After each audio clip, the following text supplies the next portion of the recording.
10 معنای نام خداوند. یکم، الله، اسم ذاتی پروردگاری عالم، نام بزرگترین الله. برای قوت عظیم و یقین روزانه 1000 بار بخواند. جهت مریضی لاعلاج بدوا یا الله را به کثرت ورد نموده دعای شفا کند. انشاءالله شفا حاصل خواهد شد. دوم، الرحمن، بسیار رحم کننده. او اعلی چنین ذات است که غیر از او هیچ الهی نیست، فقط خودی او موجود است. او ز غیب و شهادت، یعنی از چیزهای پنهانی و آشکارا خبردار است. سوره حشر آیت 22. برای قوت عظیم و یقین روزانه 1000 بار بخواند. جهت مریضی لاعلاج بدوا یا الله را به کثرت ورد نموده دعای شفا کند. انشاءالله شفا حاصل خواهد شد. سوم، الرحیم، دائما مهربان. او اعلی چنین ذات است که غیر از او هیچ الهی نیست، فقط خودی او موجود است. او از غیب و شهادت، یعنی از چیزهای پنهانی و آشکارا خبردار است.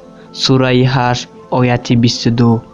هر کی روزانه پس از هر نماز 100 بار ورد کند، انشاءالله از آفتهای دنیوی محفوظ خواهد ماند و خلق با او مهربان شد.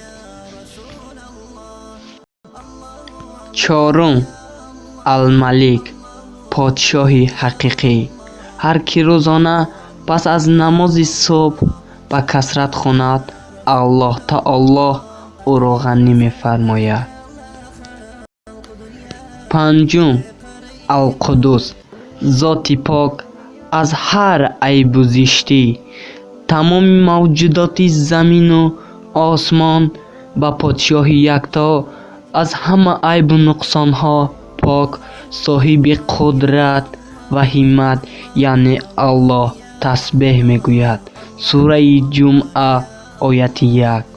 هر کسی که روزانه پس از زوال به کثرت ورد کند، انشاءالله دلش از امراض بیماری های روحانی پاک میگردد. ششم، السلام، ذاتی بی عیب. به کثرت ورد کننده این اسم انشاءالله از تمام آفت محفوظ میماند.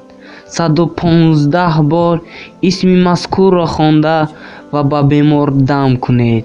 الله تعالی او را صحت خواهد بخشید.